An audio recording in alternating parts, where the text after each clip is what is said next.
मैं राजेंद्र चौधरी राज e learning परिवार के अंतर्गत आप सभी का हार्दिक स्वागत और अभिनंदन करता हूं। आपके दिए गए मान सम्मान का आभार प्रकट करता हूं।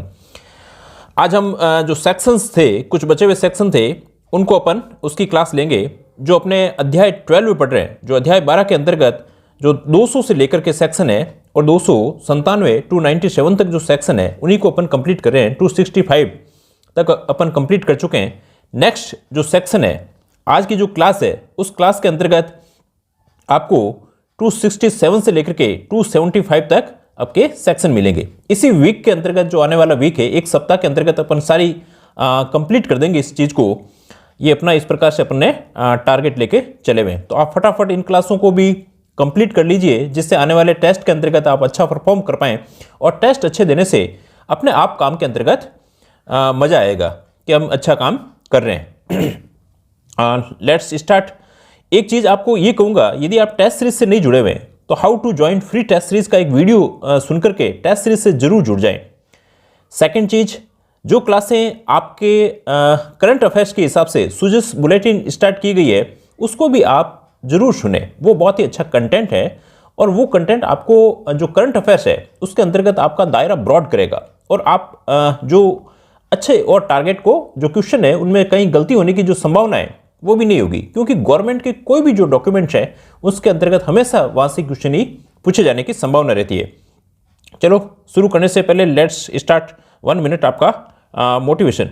देखो, अगर आप कुछ ऐसा पाना चाहते हैं जो आपने पहले कभी नहीं पाया है, तो आपको कुछ ऐसा करना पड़ेगा जो पहले कभी नहीं किया है। यदि हम पहले कोई पुराने ढरे से चल रहे हैं और जो चीज़ें अपन को करनी चाहिए वो नहीं कर रहे हैं, जो अपने पढ़ने का यदि अपन मेथड देखें तो अपन पढ़ रहे हैं, सुबह मॉर्निंग से लेकर के आप अच्छे से पढ़ भी रहे हो, यदि उसको शाम को आपने रिकॉल नहीं किया है तो इसका मतलब अपन वही काम कर रहे हैं जैसा पहले कर रहे थे। तो रिकॉल करना जरूरी है। नाइट में सोने से पहले आपको जितना भी आपने पढ़ा है उसका रिकॉल करें।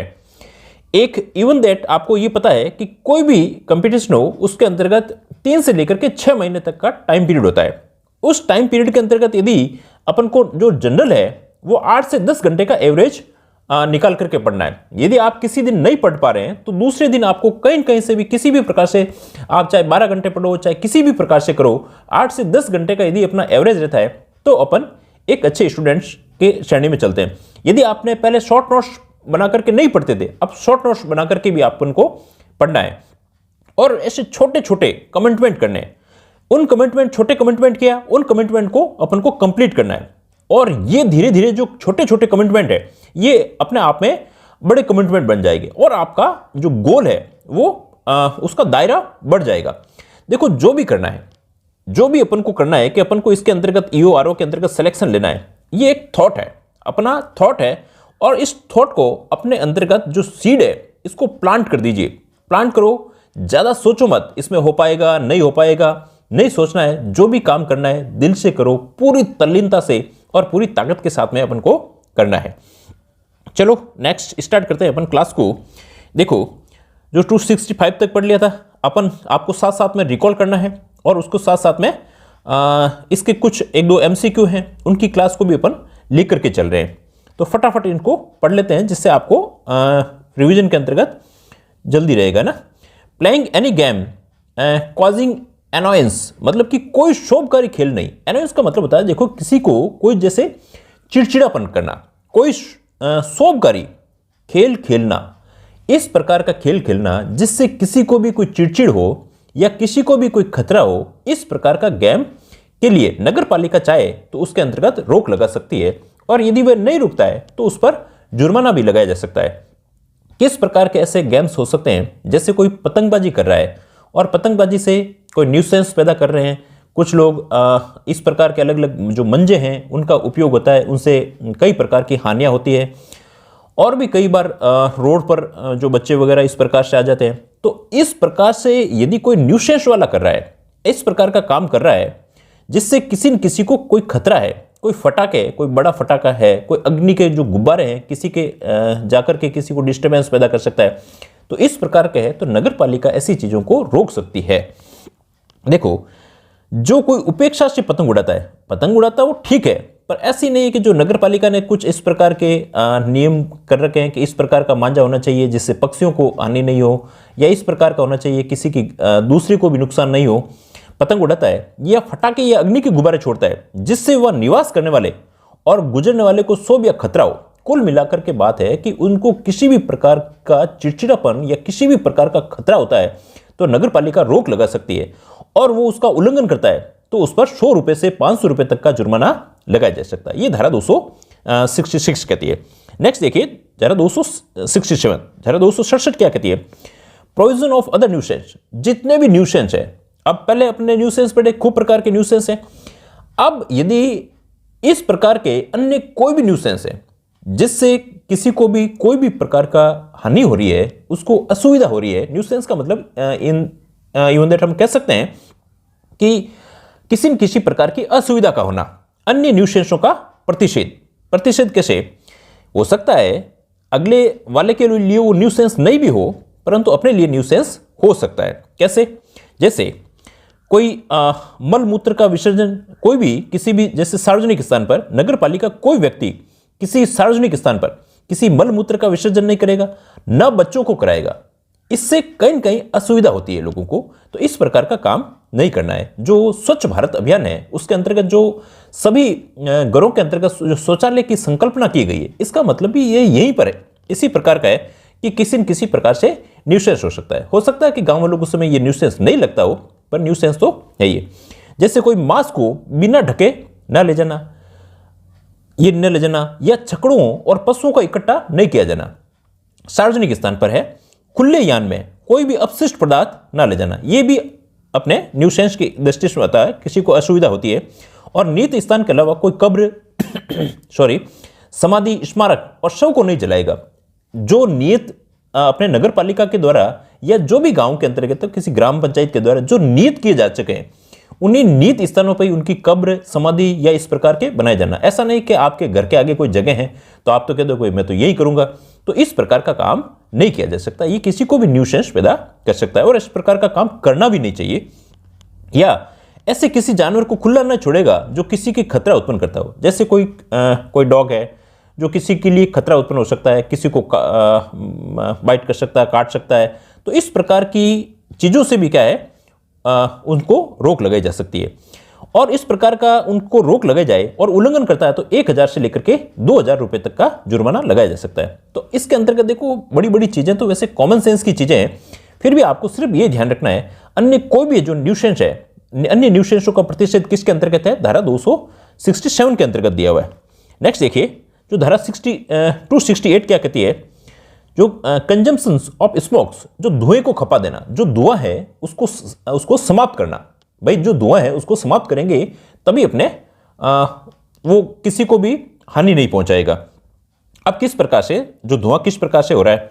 देखिए नगर पालिका सार्वजनिक नोटिस देना विधिपूर्ण होगा जब प्रत्येक भट्टी वाष्प इंजन का उपयोग काम में लाया जाए तथा ऐसे धुएं को यथासाध्य खफाया, नष्ट या कम किया जाए।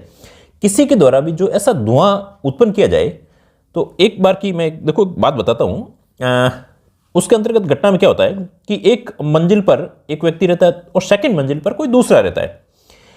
तो इसके अंतर्गत क्या होता है कि जो फर्स्ट फ्लोर वाला है, जो ये क्या करता है, कुछ न कुछ इस प्रकार का यहाँ पर कुछ ऐसा आग लगाता है, कुछ इससे धुआं चलाता है, और वो धुआं जो ऊपर की बिल्डिंग के अंतर्गत रहता है उसको कहीं न कहीं अनकन्वीनियंस करता है, उसको असुविधा होती है।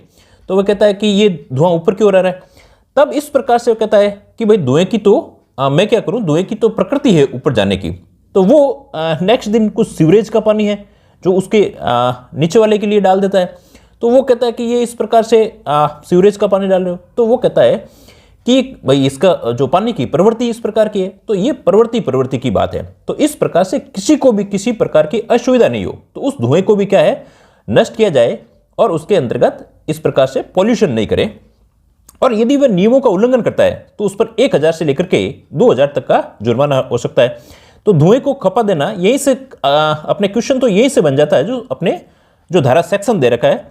यदि पुनः नियमों का उल्लंघन करता है, यहां से देखो अच्छा क्वेश्चन बन सकता है, यदि पुनः नियमों का उल्लंघन करता है तो उस पर कितना जुर्माना बढ़ाया जा सकता है? तो 2000 से लेकर के 5000 तक था। यहां से जहां पे भी मैं 5 स्टार बना रहा हूं वो आपको क्वेश्चन को अच्छे से ध्यान रखना है। परंतु इस धारा के अंतर्गत जहां पे भी परंतु आता है वहां से क्वेश्चन बनने की सबसे ज्यादा संभावना रहती है। परंतु जो रेलवे और जो सड़कें हैं, उनके जो लोकोमोटिव इंजन है, इनके द्वारा भी खूब काम किया जा रहा है, परंतु डेवलपमेंट का काम जरूरी है, इसलिए इस प्रकार पे इन पे ये चीजों पर ये धारा 268 नहीं लगती है। तो रेलवे और सड़कों के उपयोग में लाने जाने वाले लोकोमोटिव इंजन पर इस प्रकार की ये इसका नहीं लगती है। ये धारा 268 कहती है। नेक्स्ट देखिए, धारा 269 क्या कहती है? Licensing market, slaughter house and certain business. ये कह रही है कि जो बाजारों के अंतर्गत और जो वधशालाएं हैं, जो लाइसेंस दिए जाते हैं मार्केट के लिए, कोई मार्केट डेवलप किया जाता है तो उसके अंतर्गत भी क्या है, इनके लिए लाइसेंस किए जाते हैं। और जो स्लॉटर हाउस है, जो वधशालाएं हैं, जो बूचड़खाने हैं, एंड सर्टन बिजनेसेस, कुछ ऐसे एरिया जहां पर बिजनेस है, उनके लिए जो लाइसेंस देना है, उनके लिए कुछ ऐसे नियत स्थान किए जाते हैं। इसके बारे में यह बताता है। देखो, नगर पालिका की अनुमति से नियत स्थानों पर ही बाजार और वधशालाओं के कार्य कर सकती है। ऐसा नहीं कि जहां मन पड़े वहीं आप अपना जो बूचड़खाना लगा सकते हो, उसके लिए कुछ जो जगह नियत की जाती है, उसी नियत स्थान पे इस प्रकार का काम किया जा सकता है। यदि उन शर्तों का उल्लंघन किया जाता है तो 1000 से लेकर के 2000 तक का जुर्माना लगाया जा सकता है। और यदि इस प्रकार का वो उसको मना करने के बाद में भी काम करता है तो उसे 50 रुपए से 100 रुपए प्रतिदिन जुर्माना लगाया जा सकता है। अब बात आती है कि जैसे किसी को वधशाला है, उसको लाइसेंस मिला हुआ है और उस लाइसेंस के अलावा भी वह कुछ इस प्रकार का काम कर रहा है जो नगर पालिका ने जो नियत स्थान किया है उसके अलावा कर रहा है, तो उसका लाइसेंस है उसको भी रद्द कर सकती है। परंतु अब उसका रद्द तो कर दिया, परंतु वो भी उसके अंतर्गत अपील कर सकता है। और अपील किसको करेगा? 30 दिन के भीतर भीतर कलेक्टर को अपील की जा सकती है। यहां से वेरी वेरी इंपॉर्टेंट बनता है, इस क्वेश्चन को आप 7 स्टार क्वेश्चन बना सकते हो, 4, 5, 6 और 7। देखिए 7 स्टार क्वेश्चन यहां इसलिए बन रहा है, आपको देखो धाराओं के अंतर्गत बिल्कुल इस प्रकार से उटांग पटांग क्वेश्चन नहीं पूछेंगे। जहां तक है नगर पालिका का सेक्शन तक आपको बताएंगे, उस सेक्शन के अंतर्गत कितने दिन की अपील की जा सकती है, इस प्रकार के क्वेश्चन बनेंगे। जो 2016 के अपन पेपर देखते हैं उनसे अपन को इस प्रकार के जो गैस होता है। हालांकि आपको तो अच्छे से जितना पढ़ सकते हो उतना पढ़ो। नगर पालिका अनुज्ञप्ति लाइसेंस को रद्द कर सकती है और व्यथित व्यक्ति जिस दिन से प्रति प्राप्त होगी। देखो यहां से क्वेश्चन बहुत अच्छा बनता है। अब जहां से उसको लागू कर दिया उससे नहीं है, जिस दिन से प्रति प्राप्त हो रही है उसके 30 दिन के अंतर्गत जिला कलेक्टर को अपील की जा सकती है।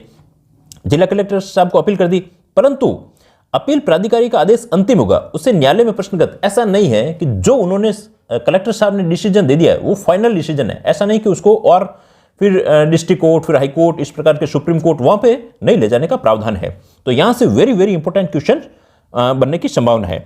नेक्स्ट देखिए, जो धारा 270 क्या कहती है? Opening, closing and letting of markets and slaughter house. और जो बाजारों और जो वधशालाएं हैं, जो बूचड़खाने हैं, उनका खोला जाना, बंद किया जाना और किराए पर दिया जाना, ये नगर पालिका अपने जहां उसको लगती है ये कार्य करेगी। उनको लगता है कि यहां मार्केट बनना चाहिए तो मार्केट बना सकती है।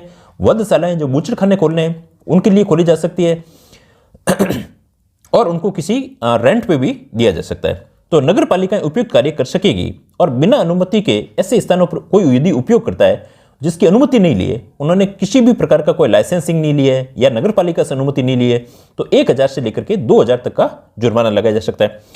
इसके अलावा नगर पालिका सार्वजनिक नीलामी द्वारा या संविदा द्वारा कॉन्ट्रैक्ट पर भी 1 वर्ष तक का पट्टा दिया जा सकता है। उनको लगे कि ये स्थान खुला स्थान है और किसी को देना है तो 1 वर्ष तक के लिए इस प्रकार के पट्टे दिए जा सकते हैं। तो यहां से भी क्वेश्चन बन सकता है, वहां पर लिखा था 1 वर्ष से अधिक नहीं दिया जाएगा, तो 1 वर्ष तक का पट्टा, तो कितने टाइम का पट्टा दिया जा सकता है? तो 1 वर्ष तक का पट्टा दिया जा सकता है। ये धारा 270 कहती है। देखो धारा 271 क्या कहती है? Slaughter house ETC beyond municipal limits, नगरपालिका सीमाओं के बाहर वधशालाएं, नगरपालिका सीमाओं के बाहर वधशालाएं। यदि राज्य सरकार चाहे, ये नगरपालिका की बाउंड्री है, ये नगरपालिका की बाउंड्री है और ये भी नगरपालिका का ही एरिया है, सीमा के बाहर है पर नगरपालिका का एरिया है। यदि राज्य सरकार चाहे तो इस एरिया के अंतर्गत भी नगरपालिका क्या है, वहां पर वधशालाएं या पशुओं के जो निवर्तन, उनके गाड़ने के स्थान इस प्रकार के स्थापित कर सकती है। कौन चाहेगा? तो जब राज्य सरकार इस प्रकार से कोई नियुक्त या प्राधिकृत अधिकारी से मंजूर करे तब की स्थिति के अंतर्गत है। परंतु यह क्षेत्र कहां माना जाएगा? यह क्षेत्र नगरपालिका के भीतर ही माना जाता है। तो यदि राज्य सरकार द्वारा निमित्त नियुक्त या प्राधिकृत अधिकारी की मंजूरी से नगर पालिका की सीमाओं के बाहर वधशालाओं और पशुओं के निवर्तन करने के स्थान स्थापित कर सकती है, ऐसे स्थान पर नगर पालिका निहित स्थान कर सकती है।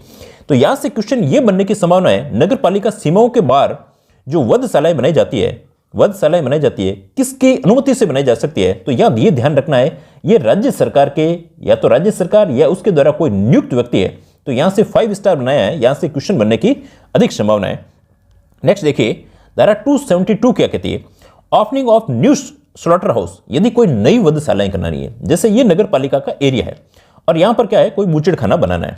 उस बूचड़ खाने को बनाने के लिए सबसे पहले जो वहां के आसपास के जो लोग रह रहे हैं, जो सार्वजनिक वहां पे स्थान है, तो उनसे सबसे पहले जनता से राय ली जाती है।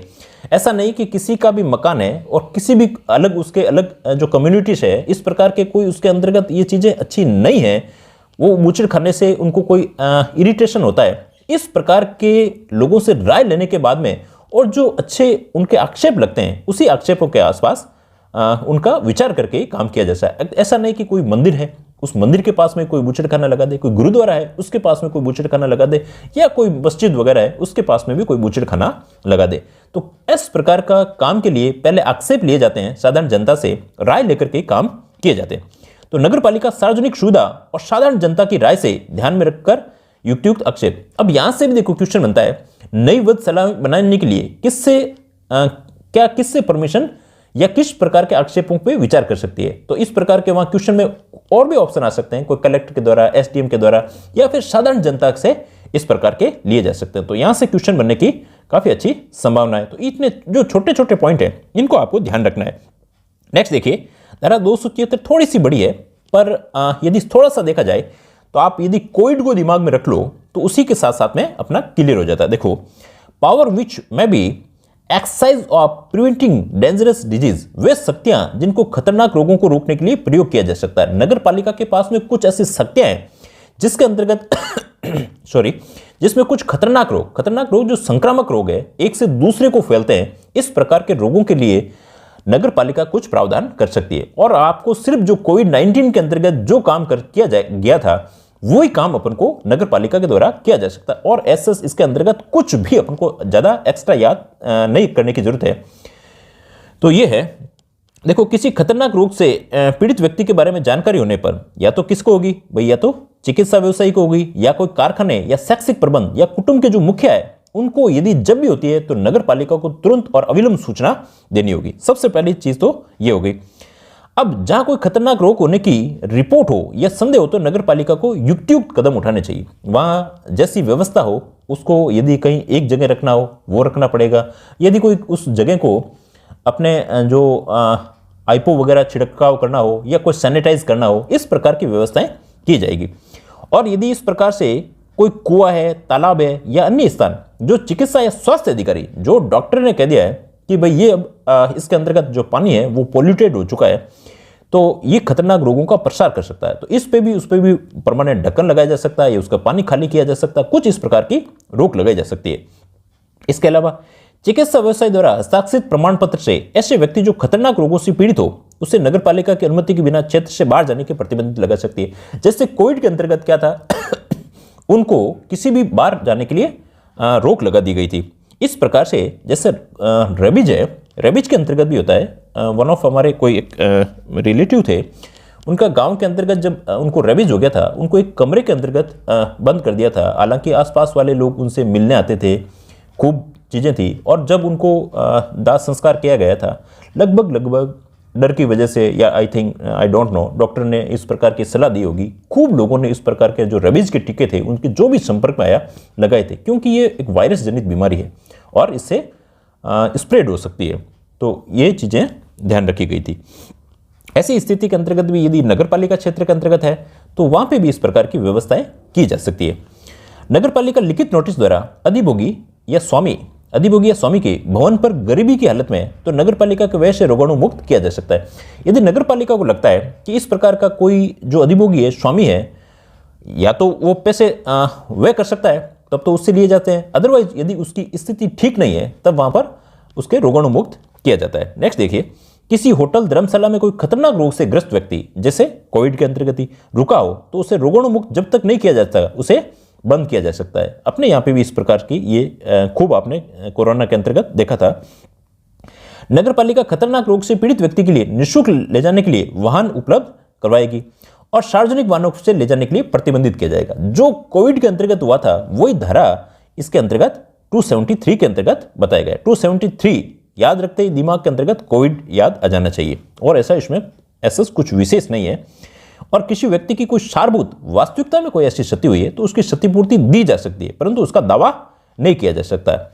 जो आदेशों की अवहेलना करता है इसके अंतर्गत जिस प्रकार से जो नगर पालिका ने नॉर्म्स निकाल दिए हैं ऐसी व्यवस्था करता है तो 2000 से 5000 तक का जुर्माना लगाया जा सकता है। परंतु यदि राज्य सरकार चाहे, अपन इसके अलावा भी जो राज्य सरकार के जो देखे होंगे वहां पे भी जो राज्य सरकार चाहे तो ऐसी नगर पालिका से शक्तियां वापस ले सकती है और नगर पालिका द्वारा पारित किसी भी आदेश को रद्द किया जा सकता है। तो ये भी इसके अंतर्गत राज्य सरकार के पास में स्पेशल इस प्रकार की शक्ति है। नेक्स्ट देखिए, धारा 274 क्या कहती है? Special power which may be confirmed by state government in respect of over crowded areas notified in the state government.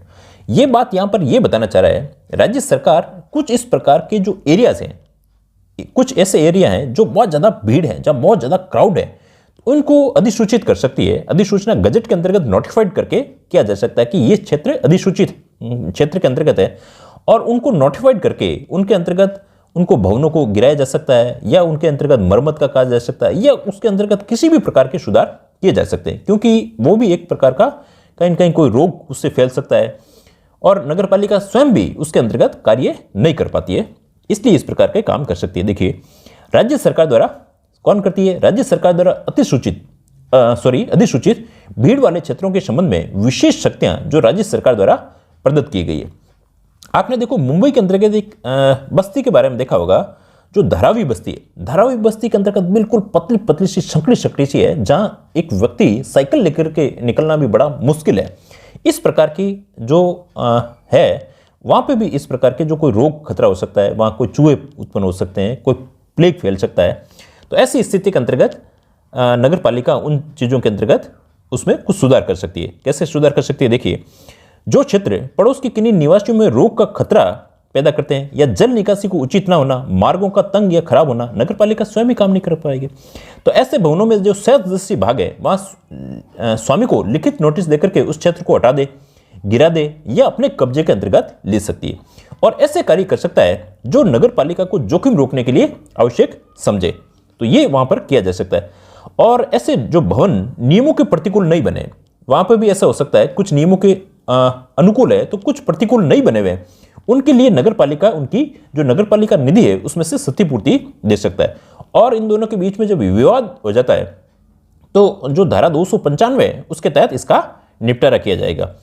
अब इसके अलावा राज्य सरकार अधिसूचना द्वारा प्रदत्त शक्तियां किसी भी समय वापस ले सकती है या इसके अंतर्गत परिवर्तन कर सकती है। यदि उसको अधिसूचना द्वारा उसको लगता है कि ये शक्तियां वापस लेनी है तो राज्य सरकार इसके अंतर्गत ऐसी शक्तियां वापस से ले सकती है। ये धारा 274 के अंतर्गत कहा गया है। नेक्स्ट धारा 275 देखिए, शव गाड़ना और कब्रिस्तान और शमशानों के निर्माण रख रखाव किसके द्वारा किया जाएगा? नगर पालिका के द्वारा किया जाएगा। ऐसा नहीं है कि यह उसी कम्युनिटी के द्वारा किया जाएगा, और ऐसा भी नहीं है कि उसके अंतर्गत कोई जो प्रशासन है, कलेक्टर वगैरह, इनके द्वारा किया जाएगा। ये नगर पालिका के द्वारा ही किए जाते हैं। नेक्स्ट इसके अंतर्गत कुछ एमसीक्यू देखिए फटाफट। राजस्थान नगरपालिका अधिनियम 2009 की धारा 275 के अंतर्गत कब्रिस्तान और शमशान का निर्माण और रखरखाव किसके द्वारा किया जाता है? जो लास्ट धारा अपन ने अभी देखी थी, ना तो एनजीओ करता है, ना संबंधित समुदाय करता है, ना इनमें से कोई नहीं, नगर पालिका के द्वारा किया जाता है। इसके अंतर्गत बी ऑप्शन आ जाएगा। नेक्स्ट क्वेश्चन देखिए, राजस्थान नगरपालिका अधिनियम 2009 की धारा 269 के तहत बाजारों और वधशालाओं के लाइसेंस रद्द करने से व्यथित व्यक्ति किसके समक्ष अपील करेगा? तो ना तो मुख्य नगरपालिका अध्यक्ष नहीं, जिला कलेक्टर के समक्ष अपील करेगा। और जिला कलेक्टर के समक्ष भी जो अपील करने की जो डेट है वो 30 डेज के अंतर्गत ही उसके द्वारा अपील की जाती है। 1 मिनट एक बार इनको फटाफट अपन रिकॉल कर लेते हैं।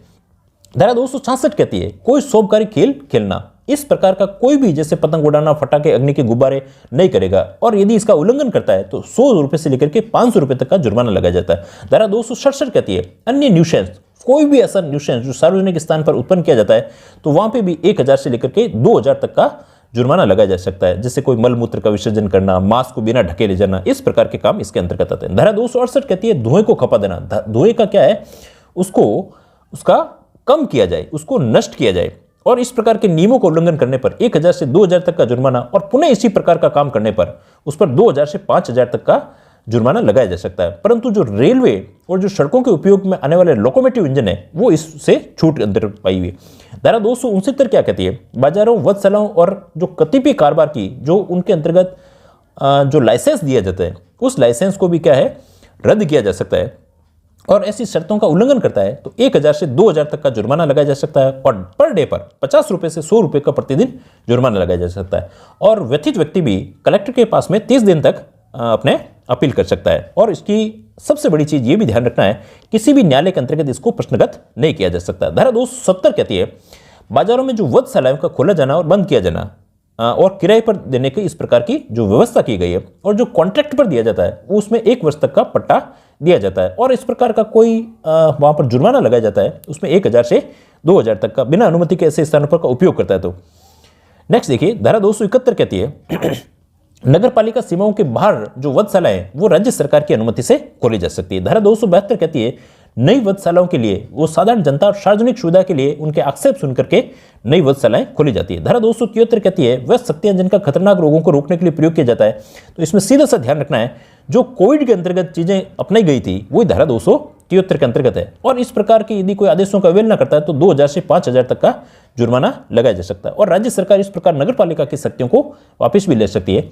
नेक्स्ट धारा 274 कहती है राज्य सरकार द्वारा अधिसूचित अति भीड़ वाले क्षेत्रों को इस प्रकार से अधिसूचित कर सकती है, और उन चीजों को नोटिस देकर के उनको यदि बिल्डिंग है तो उसको हटाना, गिराना या कब्जे में लेने का काम किया जा सकता है, और विवाद होने पर धारा 295 के तहत कार्य किया जाता है। और धारा 275 है जो शव गाड़ना और कब्रिस्तान है, इनका जो रख रखाव का काम है वो नगर पालिका के द्वारा किया जाता है। आई होप आपको क्लास अच्छी लगी होगी, और क्लास अच्छी लगी तो देखो क्लास के अंतर्गत सॉरी लाइक करना नहीं भूलें, क्योंकि ये जो YouTube का एल्गोरिदम है उसके अंतर्गत लाइक करने से उसका जो चैनल है वो अपन को थोड़ा सा आगे प्रमोट होता है। और यदि आप नए हैं तो चैनल को देखो सब्सक्राइब जरूर कीजिए, काम करने वाला उससे उसको मोटिवेशन मिलता है और वो अपनी ताकत के साथ में काम कर पाता है। तो आई होप आप अच्छे से पढ़ रहे होंगे और खूब अच्छे से खूब मन लगाकर और खूब तल्लीनता के साथ में पढ़ते रहें। Thanks a lot.